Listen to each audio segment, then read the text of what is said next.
Hello everyone, welcome back to the podcast.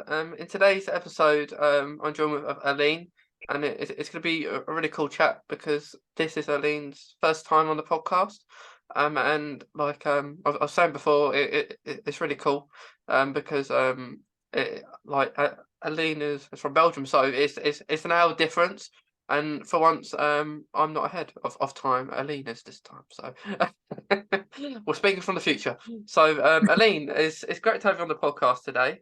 Thank you for having me. Yeah, yeah, it's going to be a really nice chat to talk to you about like autism, hobbies, and like how life is at the moment. But like I guess to start things off, if you wouldn't mind introducing yourself a little bit. Yeah, sure. I'm Eline. I'm 25 years old and I live in Belgium. I've been diagnosed with autism last August, so last year. So it's really recently. Yeah. What else do you want to know? So it like August last year. Time flies, really, doesn't it? Like it's already, as we're recording this, nearly March. Um, Yeah. oh yeah, time flies. It just seems like yesterday when I was diagnosed. It goes so fast. Yeah. So Realize it. yeah, time goes fast. I can't believe it. I can't believe it's 2023. So Yeah. Yeah. yeah, it's crazy. It's crazy. But so with your diagnosis, was that a fast diagnosis or was it did it take a little bit of time to get diagnosed? Well, I'll just maybe tell a little bit about that. So I went in February, I went to a psychologist because I had troubles with myself. And then she was like, have you ever heard of autism? And I was like, yeah, but didn't really think about it that much. And then she was like, do you want to be diagnosed or not? And I was like, yeah, I would love to, because for me, that's something that I would need to know who I am. And then she set me up with an organization who does diagnosis. And then I think I started in May with my process, and that took about a month, a month and a half. And then I had to wait a few weeks because they went on vacation also. And then I got my diagnosis in August. So it was kind of fast, I would say. Yeah, that's quite a lot of last year then. It kind of Yeah, quite a yeah, lot. it was a heavy year. Yeah. So from probably February until August. So like did you feel like really happy when you got your diagnosis in August? It wasn't much of a double feeling. I was happy and relieved that I now knew what was, yeah, I would not say wrong because it's not wrong, but what was happening with me, what the things that I felt, the things that I struggled with, that they finally had a name. Mm. But I also, my English is so great. um, I also felt a little bit sad because I knew it was not curable. It's something that I would have to live with and try to accept and find ways to make it work for me. So it's not something that you like, oh, I will work on it and then it will go away. Yeah. Yeah. Yeah, it's very I think when you get diagnosed it's very like mixed feelings, isn't it? Yeah. Yeah. You don't know what to think. Um like I think it's very different as well if you know what it is before you're diagnosed or you don't. Hmm. So if you have a little bit of knowledge, it's maybe a little bit better, but if you have no knowledge, you're not going to really know what to think, really. Hmm. Yeah, exactly. Yeah, because when I was diagnosed, when I was quite young, 9, I was diagnosed when I was 9, and I had no clue. I had no idea what autism was or anything, Yeah. and I just thought it was really bad. I in my mind because I wasn't good at certain things, and I was just not focusing on the things I was good at. I was focused on the thing I was really bad at, like in school and stuff, and Hmm. and I eventually, as I got older, discovered that it's not all bad. Like Mhm. some parts maybe are at the start, but yeah, it's all down to how much you know, I guess.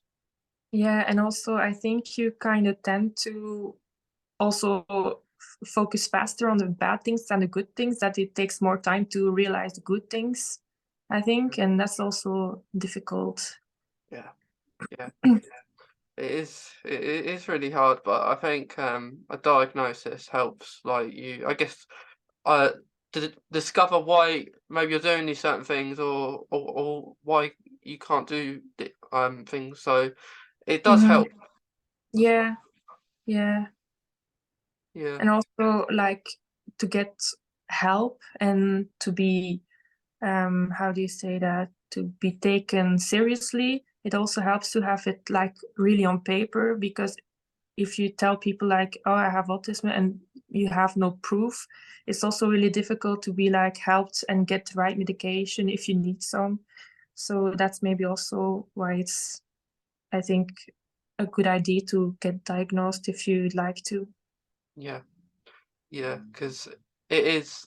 I think getting diagnosed with anything is very hard, and it takes time, Hmm. doesn't it? Hmm. Um, not just autism, but it's great. It like in time, like you get used to. You maybe see other people online, perhaps that share their journeys that maybe influence you to share yours. Hmm. Um, which is cool. Because it can be quite fun over time. You meet good people. I think that's the best part of having autism. That you make good friends. Yeah. Now on Instagram, not on Twitter, I think I grew a little bit of followers, and that's really great to see that other people experience the same things that you're feeling, and that you can share, and you feel understood, and that's really great. It's really a tight community, and I had really a lot of support from that. That's So that's, great. yeah. Yeah. It's great that you find like a space where you can just dwell, like maybe if you've had a good day or a bad day, and people know what you're talking about. Yeah, exactly. Yeah. Yeah, because it is very hard. Like it's hurt. Like the story. Like I almost think, Eline, that autism could be a subject. Because there's so much to talk about, Yeah. like around one thing. Yeah.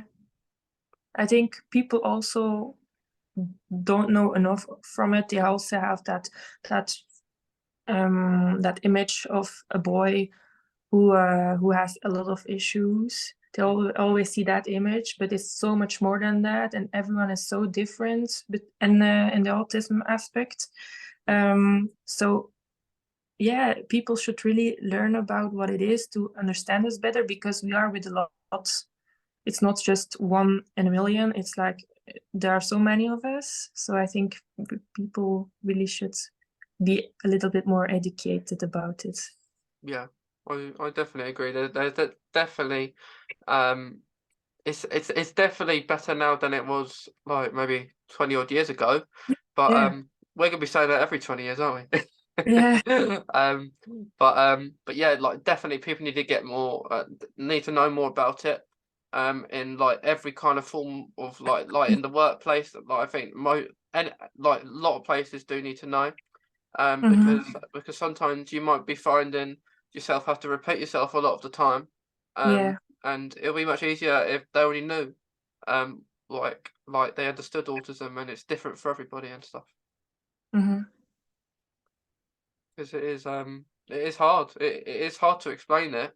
Um, yeah, and then you feel like I guess it's depending who you're speaking to, like how yeah, they're speaking to you as well. So you may analyze before you're speaking to someone that is there any point to talk to them about it, because the way they're coming across, or like their tone of their voice sometimes, and you think like it's 50-50 if you want to share or not. yeah. I also like see in my workspace now, for an example, that when I talk to my younger colleagues who like my age, 30, around that age, they understand me much better than someone who's like older. Hmm. It takes, they're like having that vision, and they don't want to look on what's beside that, and the younger people are much more open to it, I would say. Yeah. Yeah, I agree. I always like to talk to people my own age anyway. But it's much easier like if you speak to other people who are your age range, and they could be more open to talking about it maybe Yeah, than an older person. yeah. I don't say that every older person is like Hmm. that, but the ones that I've come across with, they are. Yeah, yeah. I guess it kind of depends on where you are and like Yeah. and are they going to understand? Um, Mhm. because I was in a workplace before COVID, and I stopped going because of COVID. But there I had to explain what autism was to the whole workplace, and no one Mm. knew what it was. Nobody, and I laughed. I said, are you joking? Are you being Yeah. serious? And they weren't. They weren't joking. And I was laughing because I just thought it weren't really funny, but it was funny in a way that no one knew, no one heard of it. Yeah, it's so absurd. Yeah, yeah. And then I'm there. I didn't expect to the whole workplace, but I was in this room, where maybe people like around me. I was like, it felt like I was in a dome because you had all people around the outside of me, and I'm in the middle on this table. And then Hmm. I explain what autism is, and then and at that time, I find it hard to ask for help.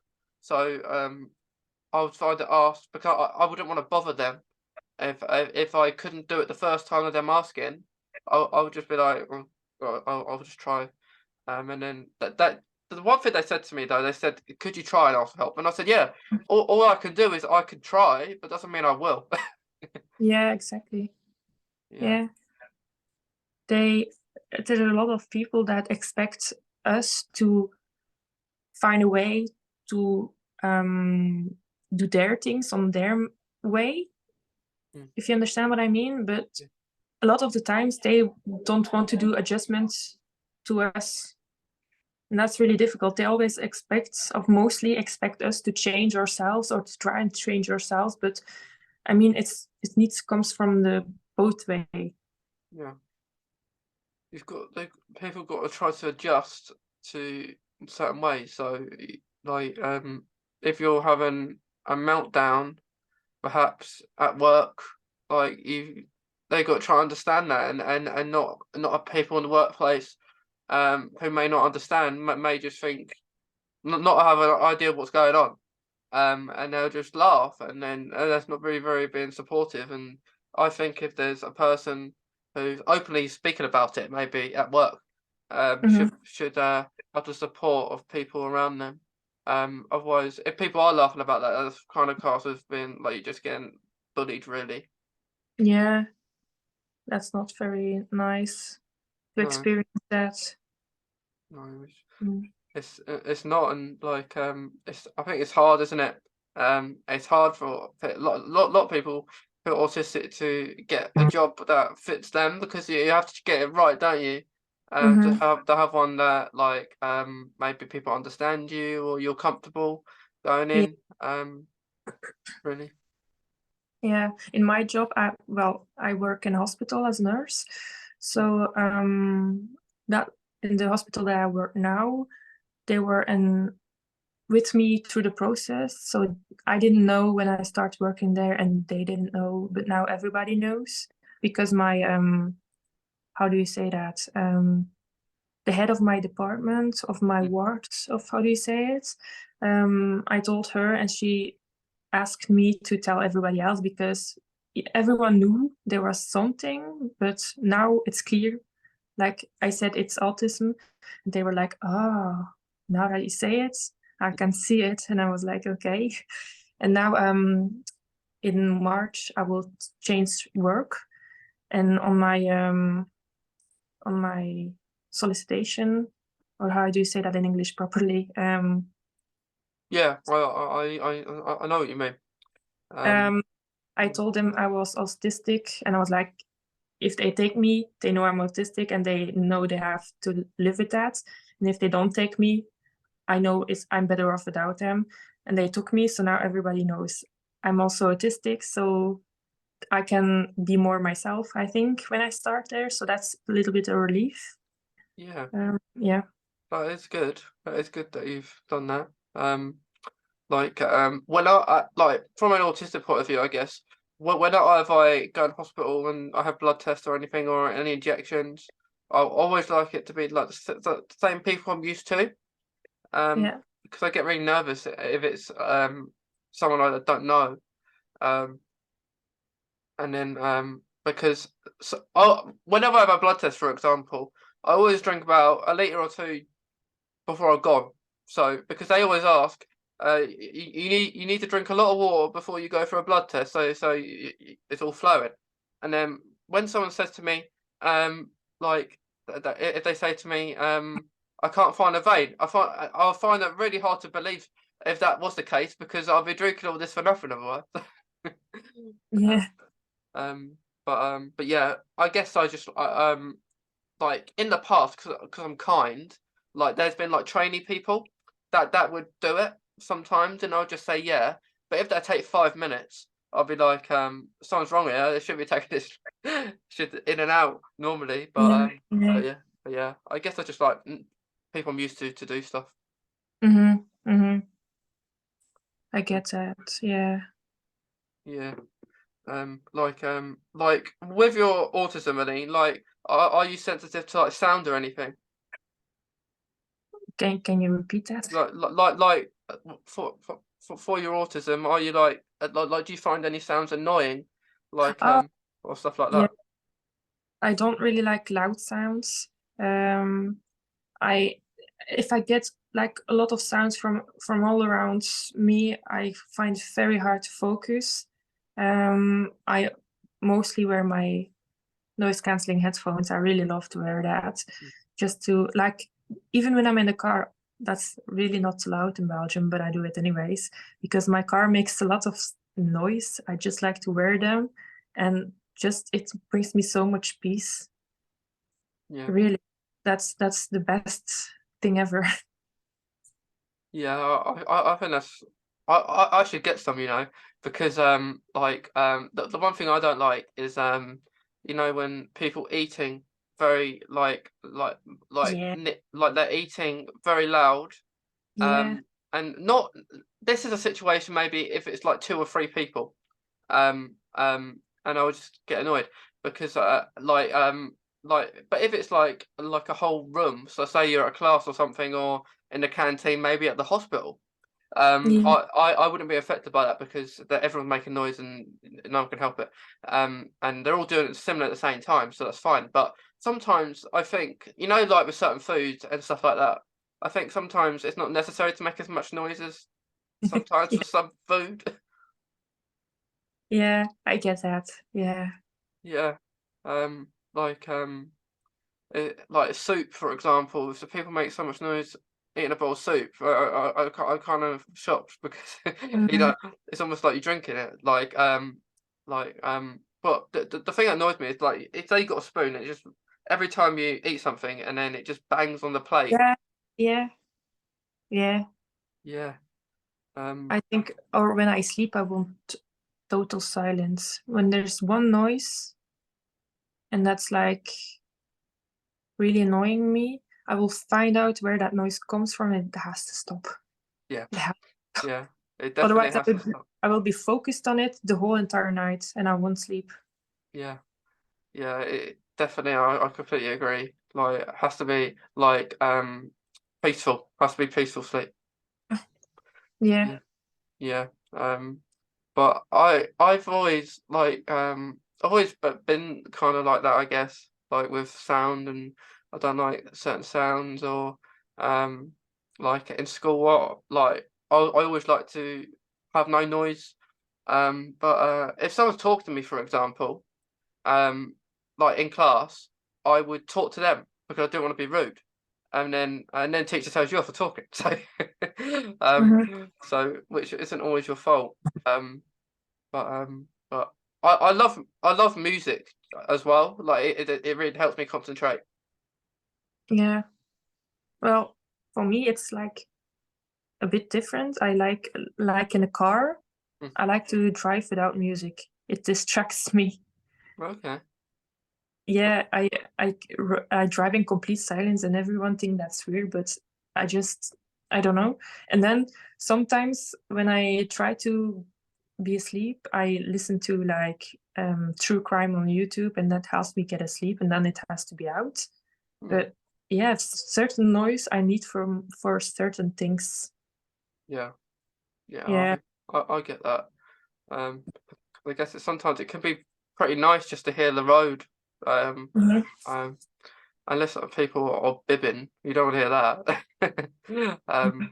But sometimes necessary. Like, speaking of bibbing, I don't like beeping noises actually.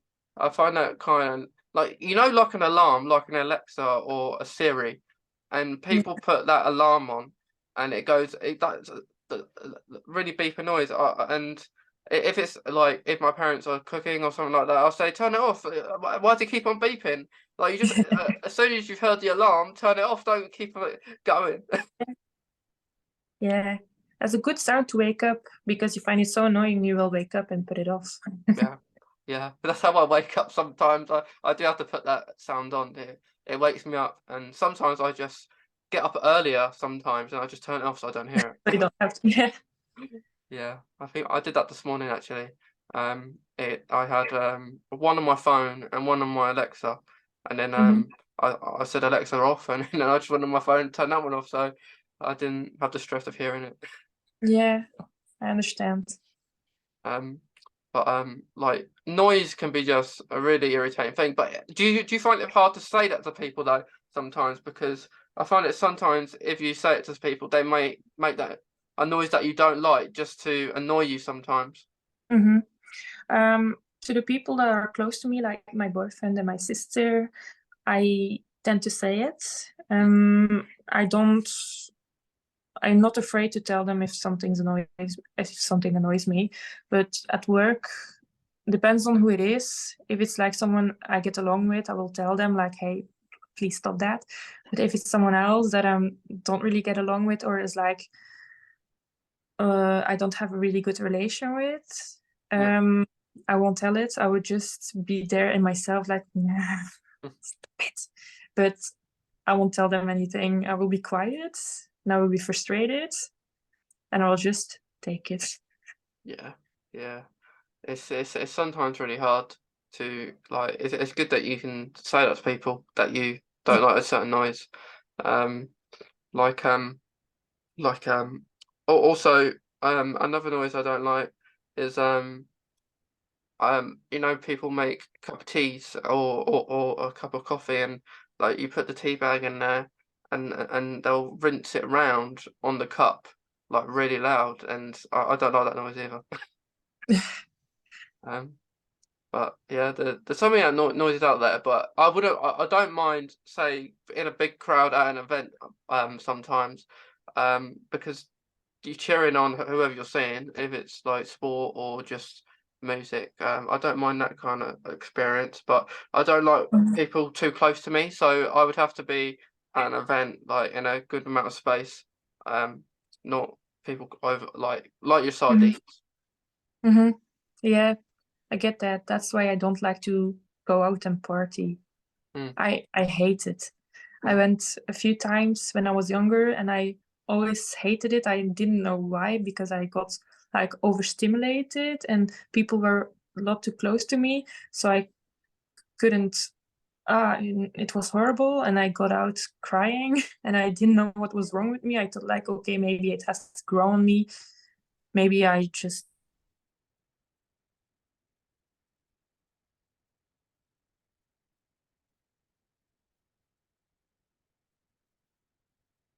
too close, too many noises, just everything was too much. yeah, That's why I stay and I'm fine. yeah, yeah. That is completely it. Like it just like sometimes it can just be a bit much. Like so um sometimes I've had to sometimes I've had to kind of exit like a couple of events hmm because it's been too much. And I think like the people in charge should be more aware of like people are going to be coming, like if the Mhm. people like autistic, like in the past I've had a panic attack, Mhm. like which is not a nice feeling, but like I've wanted to exit out, but like the people haven't been understanding and they just didn't know what was going on because like, I wanted to exit out the barriers that you come in, but of course they say you can't go out the way you come in, which is just annoying. So yeah, Yeah.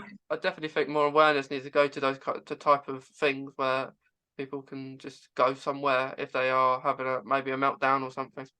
Hmm. That's like in the airports, like in Belgium and in the Netherlands. I think it's a great idea. You have like the keychain with the sunflowers, Yeah. and that's a sign for them that you're a person with a hidden disability. And I have one. I bought one recently to go to Finland. And I got my card, and I got to the airport in Schiphol in the Netherlands, and when I went through security, that's mostly a part that I found really stressing. And Mm. the woman was like, "Oh, hi, do you need any help? Do you want a little bit time? Do you want this or that?" And I was like, "Whoa, it works. Yeah. People are seeing that I'm someone with a hidden disability. They know what it means, and they asked me if I need help, if I need a bit more space or room. So I found that really helpful. Yeah, They are very helpful, aren't they? Um, yeah. those kind of things. Like, I haven't worn mine for a while, but it is a great. Like, I think airports, are very stressful. Going Mm-hmm. there. As like I say, especially the bit where that you get searched and everything. Um, Yeah. like like I always say that I always remember the first time that happened, and I didn't know this was like I didn't even know what they were doing. I was thinking, what are you doing? I haven't got anything on me, or like considering everything. Of course, when you're at that stage, everything's out your pockets anyway. It's had to be put in the trays beside you, and then you kind of think, why are you looking in?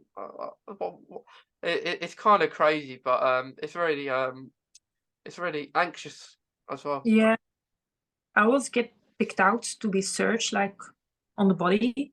I'm Mm, like, did I put something in my bag that I was not supposed to? Did something accidentally got in that's not supposed to? mm. Did I find something? Did I find drugs? But I don't do drugs. So like all the thoughts go through my mind that something must have happened. Why they pick me? And then it's like just routine, Yeah, and then you can go, and it's so stressful. yeah, and it's so annoying. And I think even though we have those lanyards, I think other things do need to put maybe in place at airports to make it maybe more enjoyable experience for people like maybe who are autistic, because it is very stressful. And I always fear like I put my phone in the tray, you put all your precious things in the tray, and you probably fear that as soon as they're going down there, are you going to get them? Are you going to catch them if they're just if like that? But yeah, it is very stressful airports. Mhm. Yeah, it is. Yeah. But did you have a good holiday though? When you went to Finland? Yeah, it was great. Really, if you ever want to go there, just do it. Yeah. I thought it was very snowy. Yeah, Yeah. Yeah, the yeah. pictures that you put on. But it is it's like it looked like I went to Wonderland. It really was. It felt like that. I felt so happy there. It's so more peaceful than here in Belgium. Here in Belgium, everything is like rushing and chaotic, and there it was like peaceful. And yeah, I just loved it. I felt really happy there, and here it's like, nah. Yeah. Do you wish you was still there now? Yeah, yeah, I do. Yeah. Or maybe you can go back like again sometime. Yeah, it's just a shame that it costs so much money though. Yeah. Unfortunately, holidays do, don't they?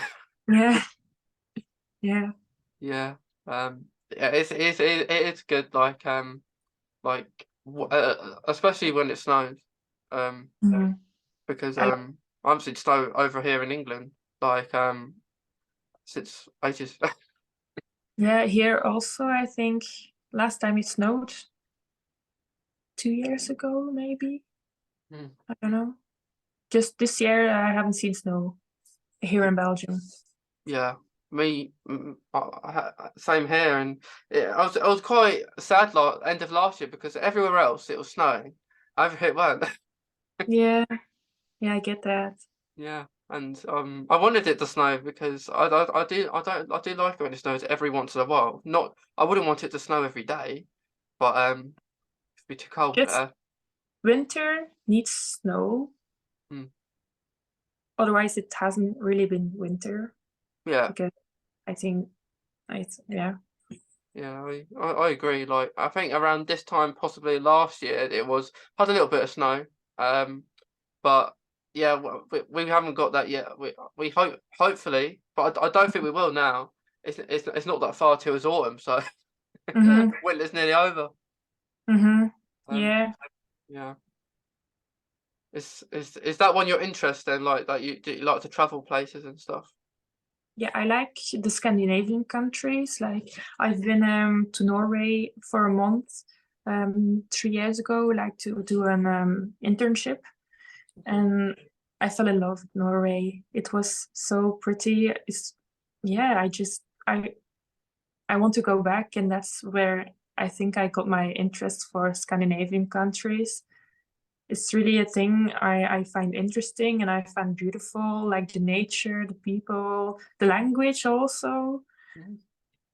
I prefer colder countries than warmer countries. I can adjust myself better to the cold than to the warmth, I think. That's why I like it so much. Yeah, Yeah.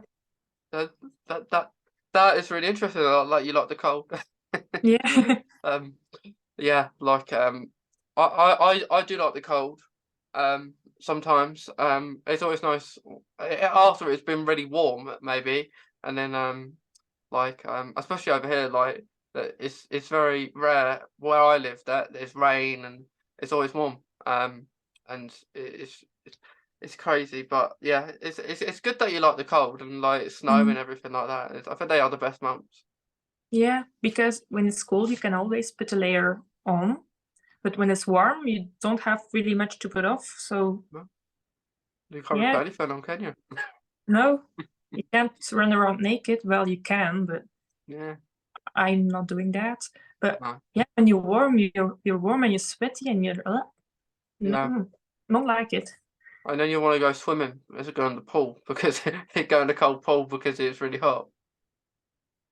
Yeah, I don't like to go in the water either. When I find that too cold, and I'm really weird. When it's like summer and we go on vacation, I don't like to be warm. I'm like all sweaty, but I don't want to go in the sea because the water is like salty water and Mm, it's like sticky afterwards, and I don't like the feeling. And I just when I get out the water, I need to go shower because the feeling I just really can't yeah. stand that. Yeah, Yeah.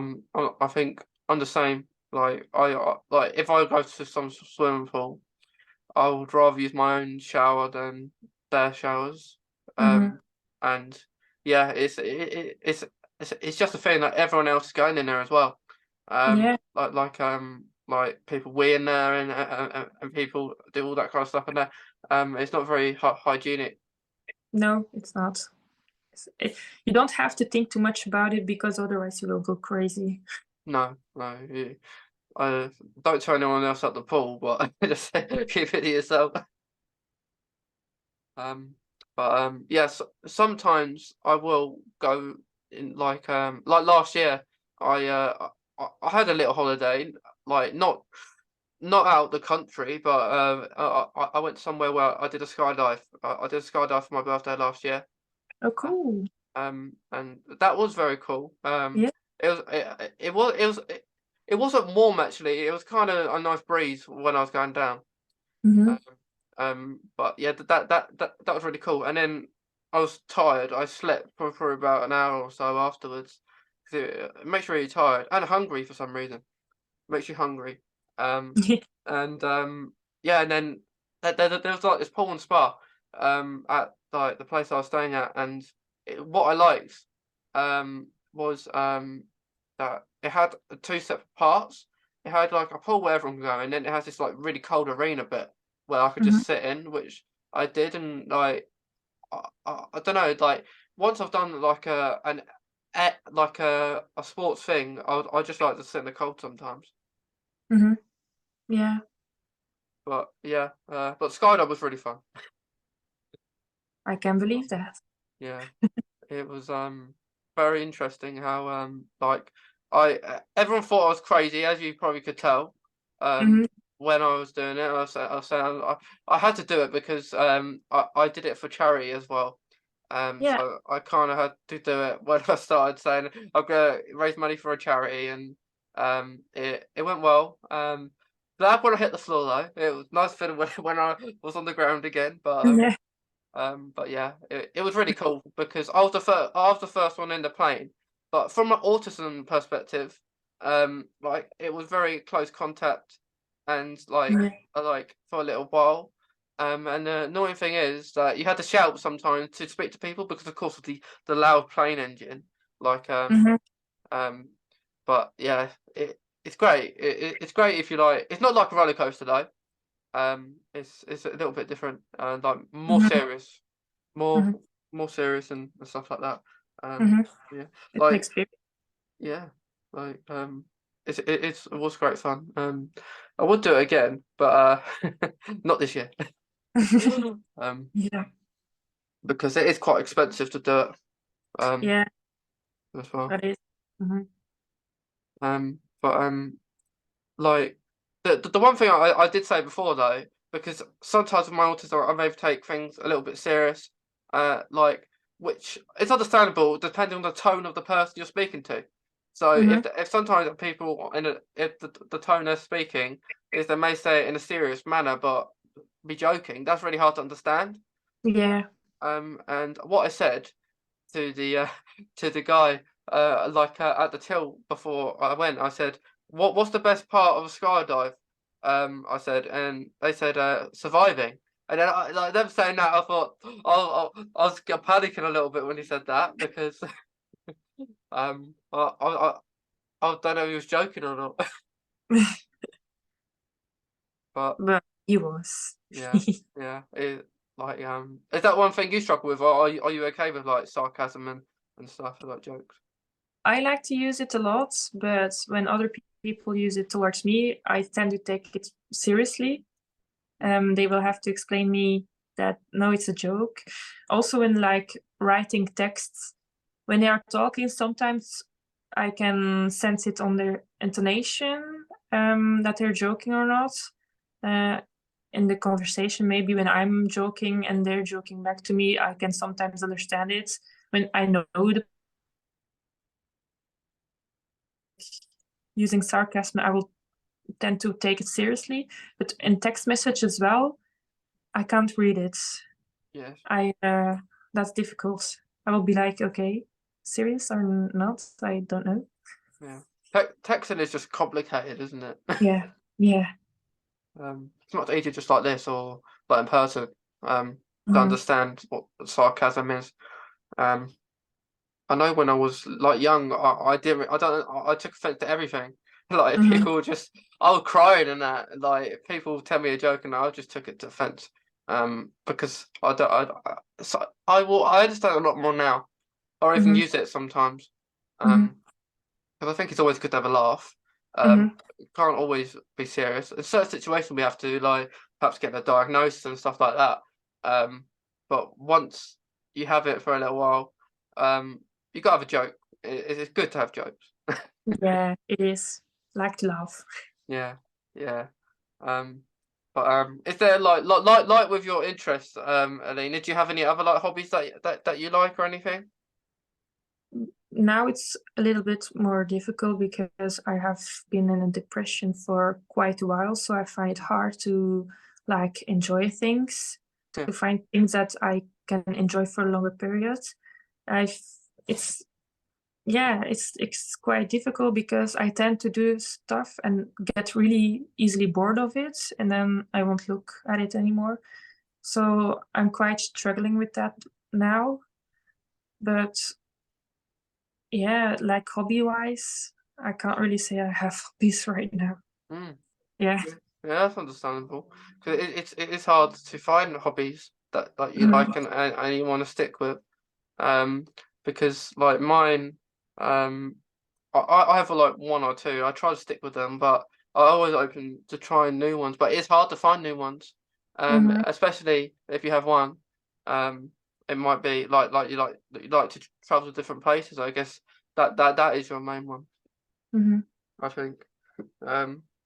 Um, but when you was diagnosed, Eline, do you think that was like last year, of course? Did you think that was the right time for you to get diagnosed, or would you have rather maybe got diagnosed earlier, in life? I think I would like to be diagnosed earlier because maybe at a young age, because I was bullied when I was younger.